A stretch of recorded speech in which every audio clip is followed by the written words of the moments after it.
언제부터인가 우리가 확실히는 알 수 없지만 요즘 우리 주위에는 계속해서 위로의 메시지가 넘쳐나고 있다는 사실 알고 계십니까? 제가 얼마 전에 서점에 갔는데요. 서점에 가면 보이는 책들의 이름들이 위로를 주는 책 제목들이 너무나도 많더라고요. 제가 적어왔어요. 틀려도 괜찮아, 엉망이어도 괜찮아, 괜찮아 지금도 충분해, 불편해도 괜찮아, 괜찮아 다 괜찮아. 뿐만 아닙니다. 여러분 유튜브에 들어가셔도 힐링 영상, 또 위로, 자존감을 회복시키는 영상, 이런 주제의 영상들이 끊임없이 우리의 알고리즘을 따라 화면 속에 보여지는 것을 볼 수 있죠. 그러나 여기에는 우리가 중요하게 보아야 될 문제점이 하나 있습니다. 오늘날 수많은 사람들은 위로받기를 원한다는 것이죠. 여러분, 우리가 이렇게 옆 사람에게 한번 물어볼까요? 정말 다 괜찮습니까? 정말 다 괜찮으시대요? 정말 다 괜찮다고 하십니까? 여러분, 사람들은 괜찮다고 말하지만 우리의 삶을 조금만 들여다보면 우리의 삶이 괜찮지 않음을 알 수 있습니다. 우리는 왜 이렇게 쉽게 무너집니까? 가정에서, 직장에서, 교회에서, 그리고 우리 내면에서조차 작은 말 한마디, 작은 사건 하나 때문에 우리의 마음은 무너지고 분노로 가득 차고 때로는 후회와 수치심이 밀려올 때가 있습니다. 여러분, 요즘 들어 정말 많은 사람들이 겪는 병이 하나 있습니다. 바로 분노 조절 장애입니다. 어떤 이는 운전하다가 누군가 끼어들면 참지 못하고 차에서 내려 주먹을 휘두르곤 합니다. 어떤 이는 가정에서 배우자나 자녀의 말 한마디에 화를 폭발시키며 큰 상처를 남기죠. 학생들은 친구와의 사소한 말에 서로 욕하고 주먹질하고 누군가를 따돌림시키기도 합니다. 요즘 뉴스를 보면 계속해서 등장하는 묻지마 폭행, 묻지마 살인, 이런 사건들이 계속해서 보도되고 있는 것이 오늘날 우리가 살아가는 이 사회의 현실이라는 것이죠. 그런데 이러한 사건들을 보면서 우리는 이렇게 생각할지 모릅니다. 저 사람들은 특별히 성격이 괴팍해서 저러는 거야. 나랑은 관계 없어. 그러나 여러분, 정말 그렇습니까? 우리의 내면을 깊이 들여다보면 우리 안에도 언제든지 폭발할 수 있는 분노의 불씨가 있다라는 것이죠.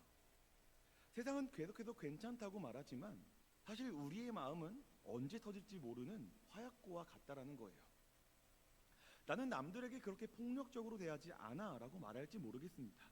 그러나 마음속에서 수없이 일어나는 짜증과 화, 상대를 향한 마음과 미움과 저주하는 그런 마음들은 결코 가벼운 것이 아니죠.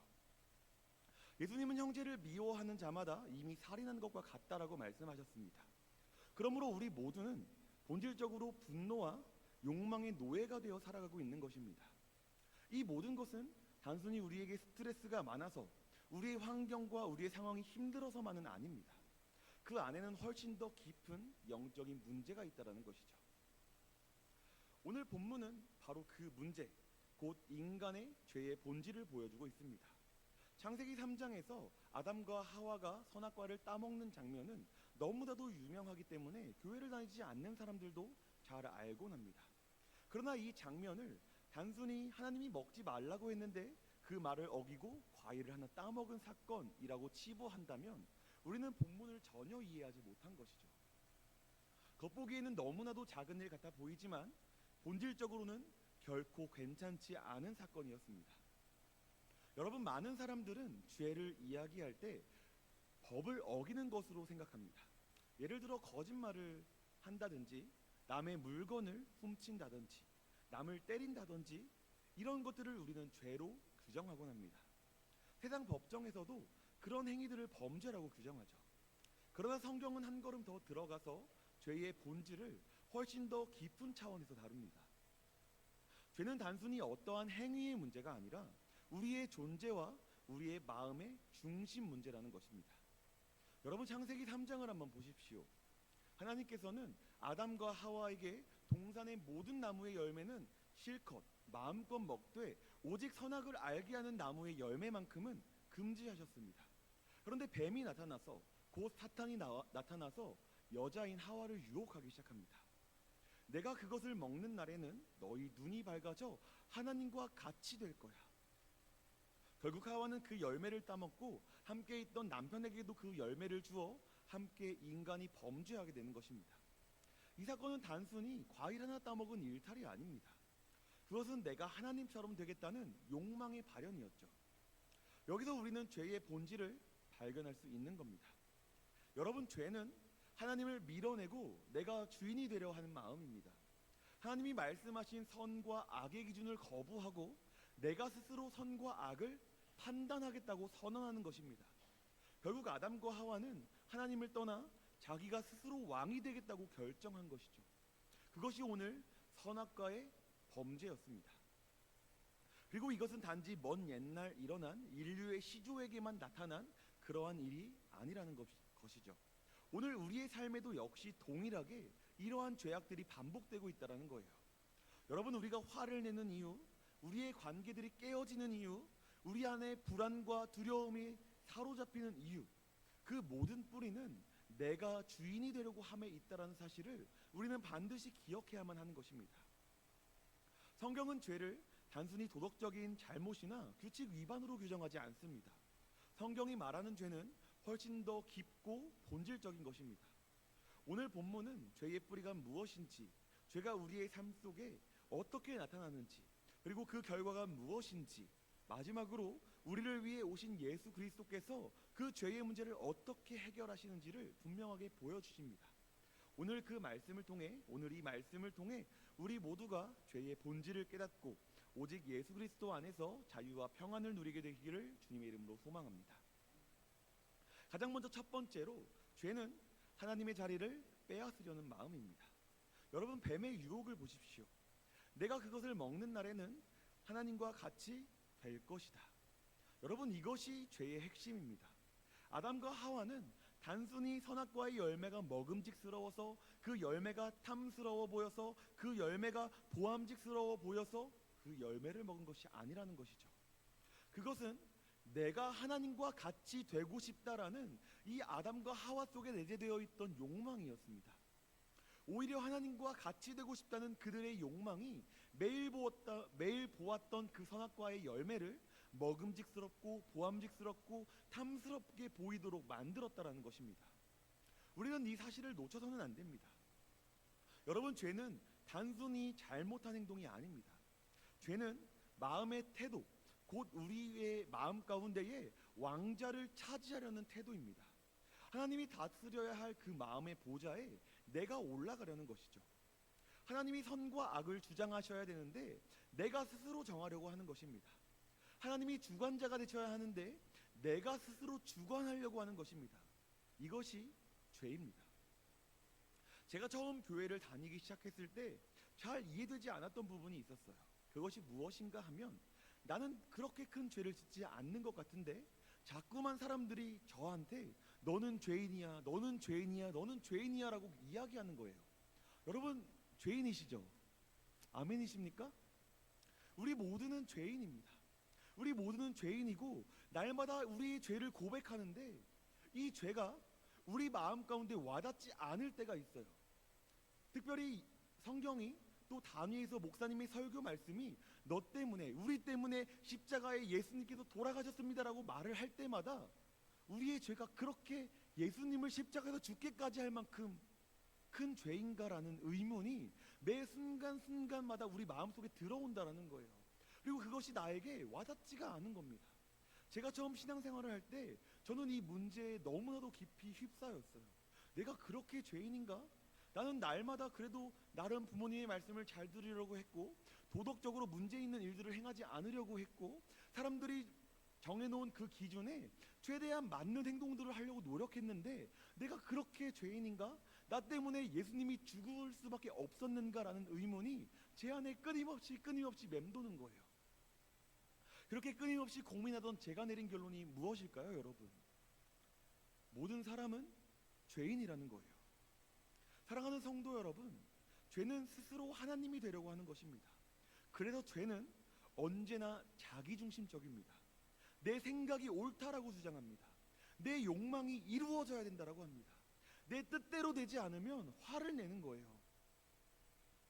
아담과 하와가 선악과를 먹고 난 뒤 계속해서 서로를 탓하며 싸우기 시작합니다. 그것도 역시 그 죄의 문제 가운데 있었기 때문인 것이죠. 내가 하나님인데 내가 실수할 수 있습니까? 그러니 내 말은 무조건 맞고 너가 잘못한 거야, 네 탓이야라고 탓을 돌린다는 것이죠. 오늘 하와에게 하나님이 물어보셨을 때, 아담에게 물어보셨을 때, 아담은 하나님이 나에게 주어서 함께 있도록 한 그 하와가 나에게 이 열매를 주었습니다라고 탓을 댑니다. 마찬가지로 하와 역시 뱀이 나를 유혹해서 내가 그 열매를 먹었나이다라고 핑계를 대는 거예요. 여러분, 자신이 하나님일 때 자신의 죄는, 자신의 잘못은 있을 수가 없는 일인 것이죠. 우리 역시 같은 마음을 품고 살아갑니다. 가정에서, 직장에서, 교회에서 갈등이 일어나는 이유가 무엇입니까? 내가 다 주인이 되고 싶어서 하는 그 마음 때문인 것이죠. 이 현대 사회는 이런 마음을 끊임없이 자극하고 있습니다. 내가 내 인생의 주인이야, 너가 하고 싶은 대로 해야지. SNS를 보면 얼마나 은혜로운, 얼마나 더 멋져 보이게, 얼마나 더 나를 드러내게, 얼마나 더 인정받는 사람인지, 내가 얼마나 더 행복해 보이는 사람인지를 끊임없이 드러내도록 합니다. 심지어 신앙생활 역시 내가 얼마나 더 하나님 앞에 신실하고 은혜로운 사람인지를 보여내기 위해서 나의 형식, 나의 어떤 패턴, 이런 것들을 자꾸만 우리의 마음에 중심 없이 할 때가 너무나도 많다라는 거예요. 우리의 중심은 여전히 하나님이 아니라 내가 차지하고 있다는 것입니다. 여러분, 배우자가 내 마음대로 움직여주지 않으면 화가 나죠. 자녀들이 내가 요구한 것들을 충족시키지 못하면 속이 상합니다. 직장에서, 또 학교에서 나의 능력을 사람들이 인정해주지 않으면 분노가 생깁니다. 교회 안에서도 나의 의견을 따라주지 않을 때 우리는 그 사람과 갈등을 빚게 되죠. 예배보다 내 스케줄이 먼저일 때가 있고, 말씀보다 내 감정이 우선일 때가 있습니다. 하나님의 말씀을 듣고도, 그 말씀을 알고도 내 생각이 더 맞다라고 우길 때가 얼마나 많은지 모르겠습니다. 여러분, 이것의 결과는 무엇입니까? 결국 내가 하나님이 되고 있었다는 것이죠. 하나님이 주인 되어야 할 자리에 내가 주인이 되어서 내가 주인 행세를 하고 있었다는 것입니다. 이것이 오늘 우리 모두에게 있는 죄라는 것입니다. 결국 모든 문제의 뿌리는 동일합니다. 내가 하나님 되려는 마음, 내가 주인 되려는 욕망입니다. 죄는 본질적으로 하나님의 자리를 침탈하는 것입니다. 하나님을 밀어내고 내가 주인 되려는 마음, 그것이 바로 죄라는 것이죠. 이러한 죄는 우리의 일상 속에서 끊임없이 드러납니다. 더욱더 다양하게 드러납니다. 우리는 종종 특별한 범죄 행위만을 죄라고 여길 때가 있어요. 그러나 죄는 우리의 일상 곳곳에 깊숙이 침투하여서 작은 순간순간 하나마저 우리의 죄악된 모습을 보여주고 있다는 거예요. 첫째는, 죄는 스스로 하나님이 되고 싶어하는 우리 내면의 지배욕으로 드러납니다. 가정을 보십시오. 남편과 아내가 서로 사랑한다고 말하면서도 작은 일에 다툽니다. 왜 다투죠? 내 말대로 해야 된다는 마음 때문입니다. 내가 남편이 아내를 지배하려고 하고, 아내가 남편을 지배하려고 하는 것입니다. 그렇기 때문에 자꾸만 내 마음대로 행하지 않을 때 우리는 분을 내고 화를 내고 자꾸만 우리의 아내와 남편과 다투게 되는 것입니다. 또 자녀와 부모와의 사이의 간격도 마찬가지죠. 그 안에 있던 갈등도, 부모는 자녀에게 이런 행동을 하기를 원해요. 핸드폰 하지 않기를 원하고, 공부하기를 원하고, 좋은 성적을 얻기를 원하고, 좋은 학원들에 가서 열심히 원하는 것들을 배우기를 원하고, 특별히 여러분들 신앙생활을 잘하기를 원합니다. 그런데 자녀는 우리의 뜻을 존중해 줍니까? 잘 따라옵니까? 그렇지 않을 때가 너무 많죠. 그럴 때 우리는 자녀가 내 마음대로 지배되지 않기 때문에 그 안에서 갈등을 빚고 있다는 것입니다. 결국 서로가 하나님이 되려고 하는 마음 때문에 갈등하는 것이라는 거예요. 두 번째로, 죄는 하나님이 되어 받는 인정욕으로 드러납니다. 사람들은 인정을 받고 싶어 합니다. 더 높은 자리에 오르고 싶어 해요. 그러나 그 욕망이 채워지지 않을 때 우리는 마음 가운데 좌절한다는 거예요. 사촌이 땅을 사면 배가 아프다고 하죠. 동료가 승진하면 질투가 납니다. 상사가 나를 인정하지 않으면 분노가 일어나요. 내가 이런 사람인데, 내가 이런 특별한 사람인데 왜 나를 이렇게 대우하는가? 결국 직장에서도 학교에서도 우리는 하나님이 되려는 마음 가운데에 갈등하고 괴로워합니다. 여러분, 교회 안에서도 마찬가지죠. 우리는 봉사를 하면서도 내 방식대로 되어야 한다는 마음을 가지고 있습니다. 이것은 정말 우리가 교회 안에서 오랫동안 무언가를 섬길 때 더욱더 잘 드러난다는 거예요. 어떤 이는 내가 이렇게 열심히 하는데 왜 사람들이 나를 알아주지 않는가라고 서운합니다.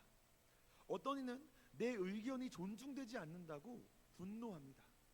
분명히 하나님을 위한다고 하면서도 사실은 내 뜻을 이루려고 내가 인정을 받으려고 하는 경우가 교회 안에서도 너무 빈번하게 일어난다는 것입니다. 이것이 바로 죄라는 것이죠. 마지막으로 죄는 우리의 우월감으로 드러납니다. 우리는 우리에게 주어진 율법을 행함으로 안정감을 누립니다. 그리고 그 안정감은 반드시 우월감으로 나타나는데요. 상대방을 정죄하거나 율법을 지킴으로 자신을 특별하게 여기고 자신이 우월하다라고 여깁니다. 특별히 성경을 보면 바리새인들이 그래왔던 모습을 우리가 너무나도 잘 알 수 있죠. 율법을 정말 열심히 잘 지키고 날마다 성경을 가까이 했음에도 불구하고 바리새인들은 그 성경 율법을 사람들을 정죄하는 수단으로 사용했다라는 것입니다. 오늘 우리 가운데에도 역시 그런 문제들이 여전히 존재하고 있다라는 거예요. 내가 율법을 지킴으로 하나님이 나에게 어찌할 수 없을 거라는 마음까지도 나아갈 수 있다라는 것을 우리는 기억해야 하는 것이죠. 특별히 능력주의, 무한 경쟁 사회를 살아가는 이 시대에서 이러한 죄의 모습은 더욱더 부각되는 것입니다. 다른 이를 감시하고 무시하고 정죄하고 그들을 경고하는 여러분의 모습을 스스로 보고 있지는 않습니까? 내가 갖고 있는 것, 내가 얻은 것에 대해서 나는 어떻게 여기시는지 여러분 한번 돌아보셨으면 좋겠습니다. 우리는 결코 죄가 없다라고 말할 수 없을 것입니다. 젊은 세대들은 자기의 기분을 앞세우며 살아가고 어른들은 물질과 안정 그리고 명예를 붙들며 자기의 삶의 주인의 자리를 계속해서 지키려고 합니다. 작은 화와 불평 속에서 내가 하나님이다라는 선언이 숨어 있다라는 거예요. 죄는 단순히 큰 범죄가 아니라 우리의 모든 삶의 영역 가운데에서 스며들어 있습니다. 그렇다면 여러분, 죄가 가져오는 결과를 우리 한번 보아야 되겠습니다. 여러분, 죄는 결코 가볍지 않습니다. 죄는 반드시 결과를 낳습니다. 첫 번째로 죄는 부끄러움과 두려움을 낳죠. 오늘 아담과 하와는 선악과를 먹은 뒤 곧바로 자신들이 벌거벗고 있음을 알고 무화과 나무 잎으로 치마를 엮습니다. 그전에는 서로를 향한 부끄러움이 없었는데 죄가 들어오자마자 이들 가운데에 부끄러움이 생기는 거예요. 나는 완벽해야 할 하나님인데 완벽하지 못한 스스로의 모습을 계속해서 보게 되는 것입니다. 그리고 그것은 아담과 하와의 부끄러움으로 드러났다라는 것이죠. 죄는 항상 우리들로 하여금 부끄럽게 만들고 두렵게 만든다는 거예요. 다음으로 죄는 책임 회피를 낳습니다. 오늘 하나님이 아담에게 내가 왜 먹었냐고 물었을 때 아담이 하와가 나에게 주셔서 먹었습니다 라고 말했던 것처럼 죄는 자꾸만 우리의 잘못을 인정하지 않으려 하고 자꾸만 남의 탓으로 넘기려고 한다는 거예요. 자꾸만 다른 사람들에게 나의 죄를 전가하고 그 죄의 모든 문제들을, 모든 책임들을 뒤집어 씌웁니다. 그리고 그들을 정죄하기에 앞서 있는 것이죠. 그래서 우리는 죄 가운데에 우리의 관계가 무너지는 것입니다. 마지막으로 죄는 하나님의 관계 단절을 가지고 옵니다. 가장 중요한 문제죠. 아담과 하와는 결국 에덴 동산에서 쫓겨납니다. 하나님과 그토록 친밀하게 교제했던 그 관계가 끊어져 버린 거예요. 이것이 죄의 가장 큰 결과입니다. 그리고 죄는 결국 죽음을 불러오는 거예요. 하나님께서는 내가 먹는 날에는 반드시 죽으리라 하셨습니다. 실제로 아담과 하와는 영적으로 즉시 죽어버린 것입니다. 하나님과의 온전한 관계가 끊어졌고 더 이상 하나님 앞에 나아갈 수 없음이 영적 죽음으로 너무나 완벽하게 보여지는 것이죠. 시간이 지나면서 이들 역시 육체의 죽음 또한 나타났습니다. 창세기 5장은 끊임없는 아담의 족보 가운데에 이 모든 아담의 후손들이 너무나 많은 시간 인생 세월들을 살았음에도 불구하고 결국에 이들은 죽었다라는 결과를 너무나도 적나라하게 보여준다라는 것입니다. 오늘날 우리도 마찬가지죠. 죄의 삭은 사망입니다. 그러나 여러분, 오늘 우리가 살펴본 죄의 본질, 곧 하나님을 밀어내고 내가 주인이 되려는 마음은 단지 먼 과거의 사건으로 끝나지 않는다는 거예요. 그것은 지금도 우리의 삶 속에서 다양한 모습으로 또한 드러납니다. 가정에서는 작은 말 한마디에 갈등이 일어나고, 직장에서는 인정받지 못할 때 분노와 좌절이 치솟는다고 이야기했습니다. 교회 안에서도 하나님의 영광보다 내 뜻과 내 이름이 더 앞설 때가 있다라고 말씀드렸죠.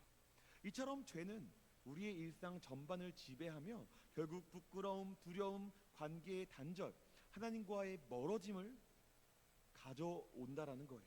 그래서 우리는 우리의 스스로의 힘으로는 이 문제를 해결할 수 없다라는 절망 앞에 서게 됩니다.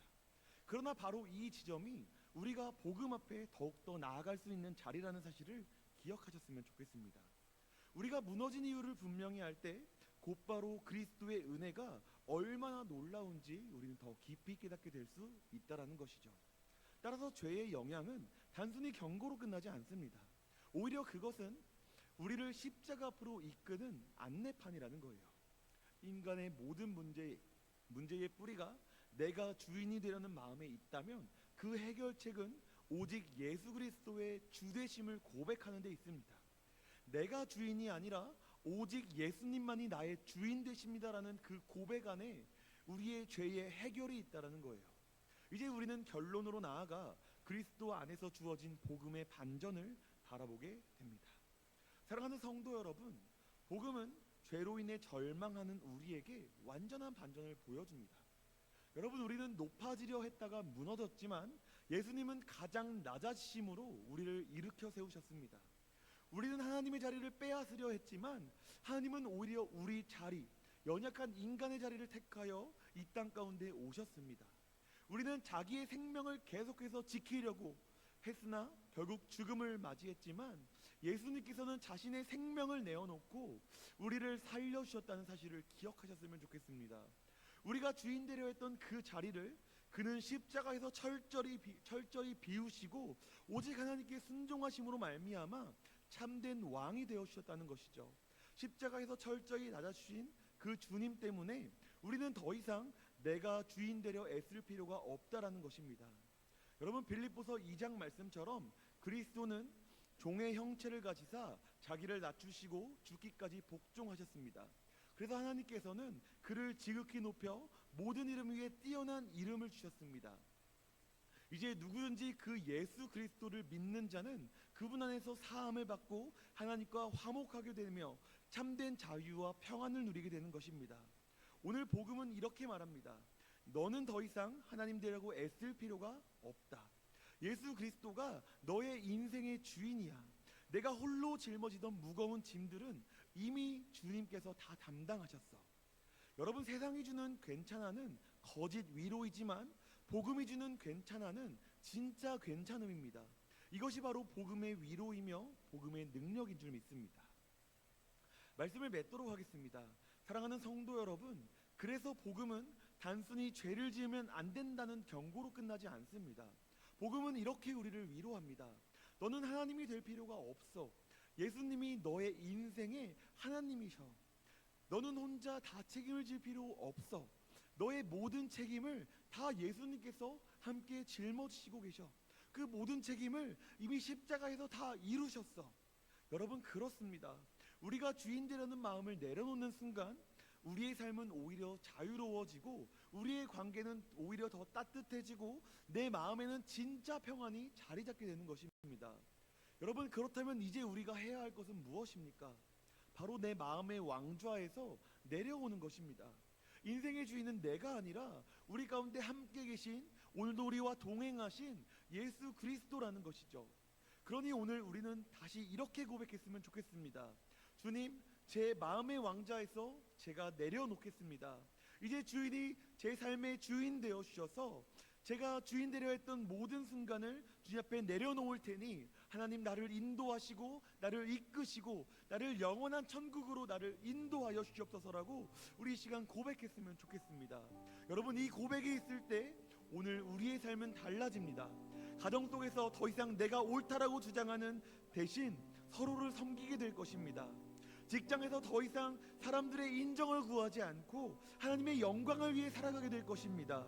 교회 안에서는 내 뜻이 아니라 주님의 뜻을 구하며 형제를 자매를 품게 될 것입니다. 무엇보다도 하나님의 관계가 회복되어서 그분의 임재 가운데에 하나님의 영원한 사랑, 하나님의 영원한 은혜, 하나님의 영원한 놀라우심, 역사하심을 우리가 날마다 누리게 될 것입니다. 스스로 하나님이 되어 수많은 외로움과 두려움을 느끼고 있는 우리에게 오늘 복음은 이렇게 말합니다. 이젠 정말 괜찮아. 예수님이 너의 인생의 주인이니까 이젠 정말 괜찮아. 여러분, 이 말은 그동안 혼자 짊어졌던 내 어깨 위에 무거운 짐이 주님께로 옮겨졌다라는 것입니다. 두려워할 필요도 걱정할 필요도 화를 낼 필요도 없습니다. 모든 것을 하나님께 맡겨드린다면 오늘 우리 가운데 주님 주시는 평안과 기쁨이 자리할 것입니다. 그래서 여러분, 복음은 단순한 위로, 경고가 아니라 온전한 위로입니다. 너는 혼자가 아니야. 오늘도 내가 너와 함께 있어. 그 너의 짐, 너의 고통, 너의 인정받으려는 그 인정욕, 그 모든 것들 내가 다 이미 십자가에서 이루었어. 그러니 너는 나만 바라보렴. 그러니 너는 나만 사랑하렴. 그러니 너는 나의 인도를 따라오렴. 여러분, 이 복음의 메시지가 여러분들 마음 가운데 심겨지시기를 주님의 이름으로 축복합니다. 참된 주인이신 예수 그리스도를 신뢰하시고 그분의 통치 아래 살아가는 삶을 기쁨으로 누리시는 여러분들 됐으면 좋겠습니다. 그럴 때 우리의 삶에 진정한 자유, 진정한 기쁨, 그리고 흔들리지 않는 평강이 자리 잡게 되기를 주님의 이름으로 축복합니다. 우리 시간 함께 찬양하며 나아갈 텐데요.